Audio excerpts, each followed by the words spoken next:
रुपया गिर रहा है, रुपया गिर रहा है, हर तरफ शोर है कि रुपया गिर रहा है, न्यूज़ में, पेपर में, जो जहाँ बात कर रहा है रुपया गिर रहा है। अरे भाई रुपया कहाँ गिर रहा है बता दो, हम भी जाके उठा लें। आप लोग भी रुपया उठा लिए, इसमें इतना शोर काहे कर रहे हैं, इतना बता क्यों रहे हैं, ये न्यूज़ क्यों बन रही है? तो दोस्तों रुपया गिर रहा है तो क्या हो रहा है, ये क्या कोई गंभीर मसला है? तो इसकी गंभीरता को समझने के लिए हमको पहले देखना होगा कि नरेंद्र मोदी जी जब गुजरात के चीफ मिनिस्टर थे और रुपया गिरता था तो वो क्या कहते थे। हम रुपये की पूरी बात करेंगे, लेकिन उससे पहले हम बात करेंगे कि नरेंद्र मोदी जी जब चीफ मिनिस्टर थे तो क्या कह रहे थे। आइए सुनते हैं उनका ये भाषण। जिस प्रकार से डॉलर मजबूत होता जा रहा है, रुपया कमजोर होता जा रहा है, विश्व व्यापार में भारत टिक नहीं पाएगा। हमारे व्यापारी जो माल बाहर भेजते हैं, हमारे व्यापारी जो माल बाहर चलाते हैं, इस बोझ को सह नहीं पाएंगे। इवन भारत सरकार जो चीजें लाती है, भेजती है, उसको सहना मुश्किल हो जाएगा।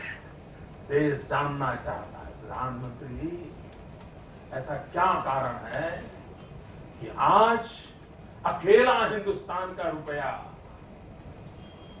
डॉलर के मुकाबले गिरता ही चला गया, गिरता ही चला गया, और क्यों चला गया?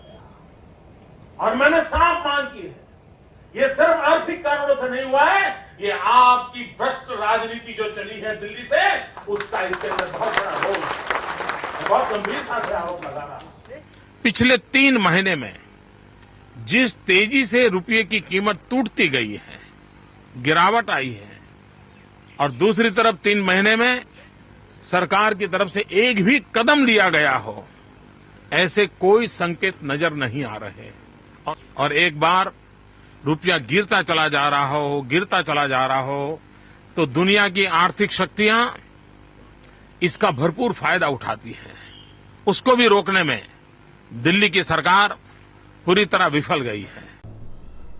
तो देखा दोस्तों आपने, रुपया गिरना एक गंभीर मसला है, ये कोई मजाक की बात नहीं है। रुपया गिरता है तो देश की प्रतिष्ठा गिरती है। लेकिन ये उस वक्त था जब नरेंद्र मोदी जी गुजरात के चीफ मिनिस्टर थे, क्योंकि उस वक्त महंगाई भी डाइन थी। आपको याद होगा कि जब पेट्रोल और गैस के दाम बढ़ते थे, गैस का दाम 450 रुपया और पेट्रोल का दाम 70 रुपया हुआ था, तो स्मृति ईरानी जी गैस सिलेंडर और आलू और टमाटर और सब लेके धरने पे बैठ गई थी, और बहुत सारे संसद भवन बैलगाड़ी पे बैठ के जाने लगे थे, क्योंकि उस वक्त महंगाई डाइन थी। और कहा जाता था कि बहुत हुई महंगाई की बार, अब की बार मोदी सरकार। अब महंगाई डार्लिंग हो गई है, क्योंकि इस वक्त महंगाई को विकास से जोड़ दिया गया है। क्योंकि अगर पेट्रोल सस्ता होगा तो लोग गाड़ी में पेट्रोल डलाएंगे और निकल जाएंगे घूमने, लेकिन यही पेट्रोल जब महंगा होगा तो वो गाड़ी से घूमने नहीं जा पाएंगे, वो अपने घर पर रहेंगे और विकास पैदा करेंगे। और क्या करेंगे जब बाहर नहीं निकल पाएंगे। और हमारी जो महिलाएं हैं, वो गैस सिलेंडर जब महंगा होगा, तेल महंगा होगा, आलू प्याज महंगा होगा, अनाज महंगा होगा, दाल महंगी होगी, और घर में जब ये सारी चीज़ें नहीं होंगी, न गैस होगा, ना आलू होगा, ना दाल होगी, ना मसाला होगा, कुछ नहीं होगा, तो हमारी महिलाएं खाना कैसे बनाएंगी? नहीं बना पाएंगी। और जब खाना नहीं बना पाएंगी, उनके पास फ्री टाइम होगा, तो जाहिर सी बात है घर पे रहेंगे तो विकास होगा। तो विकास के लिए महंगाई करना ज़रूरी है। कहीं ऐसा तो नहीं रुपए का गिरना भी इसी तरीके से कुछ जोड़ा जा रहा हो कि विकास के लिए ज़रूरी है। लेकिन आज़ादी से अब तक 10 बार रुपया मजबूत भी हुआ है। आइए समझते हैं कि डॉलर और रुपए की चाल का ये गणित क्या है। वॉइस ऑफ इंडिया, सबसे तेज, सबसे सटीक। जय हिंद दर्शकों, मैं हूं ज़ैदुल्ला और आप देख रहे हैं वॉइस ऑफ इंडिया। कुछ दिनों से डॉलर के मुकाबले रुपया लगातार कमज़ोर होता जा रहा है, यानी रुपया लगातार गिरता जा रहा है। $1 का भाव आज 77 रुपये से ज़्यादा हो गया है। इसकी एक बड़ी वजह विदेशी मुद्रा भंडार में आ रही गिरावट को भी माना जा रहा है। आप जानते ही हैं कि विदेशी मुद्रा जब कम होती है तो रुपया गिरता है। अब ये रुपए की चाल शुरू कहाँ से हुई? फूटी कौड़ी से, फूटी कौड़ी से कौड़ी, कौड़ी से दमड़ी, दमड़ी से धेला, धेले से पाई, पाई से पैसा, पैसे से आना, और आने से अब बना है रुपया। ये रिपोर्ट आज तक ने प्रकाशित की है। आज हम जिसका विश्लेषण कर रहे हैं। आज हम जिस रुपए का इस्तेमाल करते हैं वो कई पड़ावों से होता हुआ हम तक पहुंचा है। ऐसा कहा जाता है कि रुपया शब्द का इस्तेमाल सबसे पहले शेर शाह सूरी ने अपने शासनकाल में किया था। तब सोने और तांबे के सिक्के चला करते थे और तब तांबे के सिक्के को दाम और सोने के सिक्के को मुहर कहा जाता था। 1861 में पहली बार 10 रुपए का नोट छापा गया। 1864 में 20 रुपए का नोट आया और 1872 में 5 रुपए का नोट आया। 20वीं सदी की शुरुआत में बड़े नोट छपने लगे। 1907 में 500 रुपए का नोट छापा गया और 1909 में 1000 रुपए का नोट छापा गया। रुपये के बारे में इतनी बातें जो हम कर रहे हैं वो इसलिए क्योंकि रुपया आपकी जेब में रखा हुआ है और वो कमज़ोर होता जा रहा है, यानी अंतर्राष्ट्रीय बाजार में उसकी कीमत घटती जा रही है। रुपया कमज़ोर कैसे होता है इसका पता डॉलर की तुलना करने से लगाया जाता है। $1 के मुकाबले में रुपए की कीमत जितनी कम होगी रुपया उतना मजबूत होगा और $1 के मुकाबले में रुपए की कीमत जितनी ज़्यादा होगी रुपया उतना कमज़ोर होगा। 9 मई 2022 को रुपया रिकॉर्ड निचले स्तर पर पहुंच गया। इस दिन $1 की कीमत 77 रुपये 44 पैसे हो गई। रिजर्व बैंक के आंकड़ों के मुताबिक 2010 की तुलना में 2022 में रुपया तकरीबन 38 रुपये कमज़ोर हो चुका है।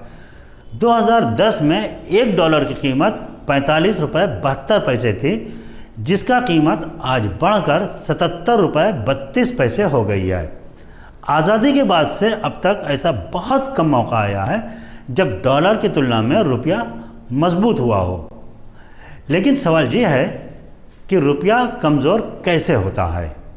डॉलर की तुलना में अगर किसी भी मुद्रा का मूल्य घटता है तो उसे मुद्रा का गिरना, टूटना या कमज़ोर होना कहा जाता है। रुपए की कीमत कैसे घटती है, यह पूरा खेल अंतर्राष्ट्रीय कारोबार से जुड़ा हुआ है। होता यह है कि देश के पास विदेशी मुद्रा का भंडार होता है। चूँकि दुनिया भर में अमरीकी डॉलर का एक तरफा राज है, इसलिए विदेशी मुद्रा का भंडार अमरीकी डॉलर से ज़्यादा होता है। दुनिया में 85% कारोबार डॉलर से होता है। तेल भी डॉलर से ही खरीदा जाता है। डॉलर की तुलना में रुपये का मजबूत बनाए रखने के लिए विदेशी मुद्रा भंडार में डॉलर को रखना बहुत ही ज़रूरी होता है।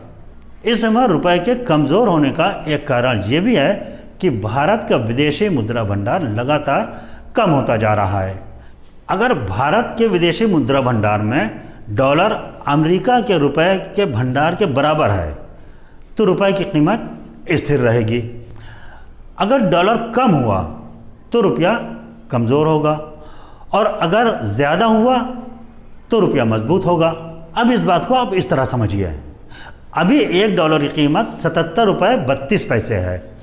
हम इसे मोटी मोटी तरीके से 77 रुपये मान लेते हैं। अमेरिका के पास 77,000 रुपये हैं और भारत के पास $1,000, यानी अभी दोनों देशों के पास बराबर की धनराशि है। अब अगर भारत को ऐसी चीज़ खरीदना है जिसका भाव 7,700 रुपये है तो इसके लिए भारत को $100 चुकाने होंगे। अब भारत के विदेशी मुद्रा भंडार में $900 बचे हैं क्योंकि $100 हमने दे दिए हैं, जबकि अमेरिका के पास $84,700 हो गए। अब भारत की स्थिति कमज़ोर हो गई और इसमें रुपया भी कमज़ोर हो जाएगा। अब ये संतुलन बनाए रखने के लिए भारत को अमेरिका से $1,000 की कोई चीज़ बेचनी होगी, क्योंकि जब बेचेंगे तो $100 हमारे पास वापस आएगा। लेकिन ऐसा हो नहीं पाता। भारत खरीदता ज़्यादा है लेकिन बेचता कम है। इस कारण रुपए की स्थिति कमज़ोर ही होती चली जा रही है। यही वजह है कि भारत का ट्रेड बैलेंस हमेशा निगेटिव में रहता है।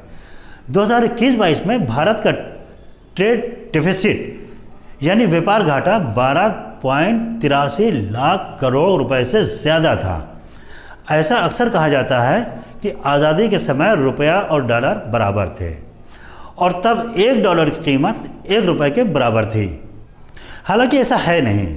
1947 में $1 की कीमत ₹4.76 थी और 1965 तक इतनी ही कीमत रही। 1966 से डॉलर की तुलना में रुपया कमज़ोर होना शुरू हुआ। 1975 आते आते डॉलर की कीमत 8 रुपये हो गई और 1985 में $1 का भाव 12 रुपये के पार चला गया।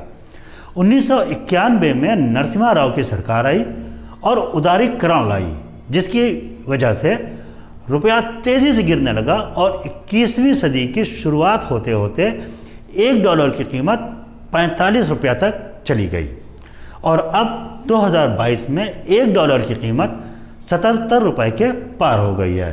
तो आपने देखा दोस्तों कि डॉलर की कीमत किस तरीके से बढ़ रही है और रुपया किस तरीके से कमज़ोर हो रहा है, और ये रुपया उस तम कमज़ोर होता जाएगा जब तक कि हम व्यापार घाटा कम नहीं करते। यानी जितनी चीज़ें हम डॉलर में ख़रीदते हैं कम से कम उतनी ही चीज़ें डॉलर में बेचें, तब ये व्यापार घाटा कम होगा, बराबर होगा और रुपया मजबूत होगा। लेकिन ऐसा हो नहीं पा रहा है। यानी एक साफ बात है कि रुपया गिर रहा है और गिरता ही जा रहा है, और इसमें कहीं ना कहीं केंद्र सरकार की नीति जिम्मेदार होती है, क्योंकि केंद्र सरकार की नीति के हिसाब से ही एक्सपोर्ट और इंपोर्ट यानी आयात और निर्यात होता है। तो दोस्तों, हमारा विश्लेषण आपको कैसा लगा? ये विश्लेषण आज तक ने अपनी रिपोर्ट में दिया था, जिसका हमने विश्लेषण किया है ये रिपोर्ट। और दोस्तों, अगर आपको हमारा चैनल पसंद आता हो तो हमारा चैनल अगर आप YouTube पे देख रहे हैं तो प्लीज़ इसे सब्सक्राइब कर लें, और अगर हमारे चैनल को आप फेसबुक, इंस्टाग्राम या ट्विटर पे देख रहे हैं तो प्लीज़ हमारे चैनल को लाइक करें, सब्सक्राइब करें, फॉलो करें, और हम आपके पास ऐसे ही रिपोर्ट लेके आते रहेंगे, खुलासे करते रहेंगे। तब तक के लिए हमें इजाज़त दीजिए। जय हिंद, जय भारत।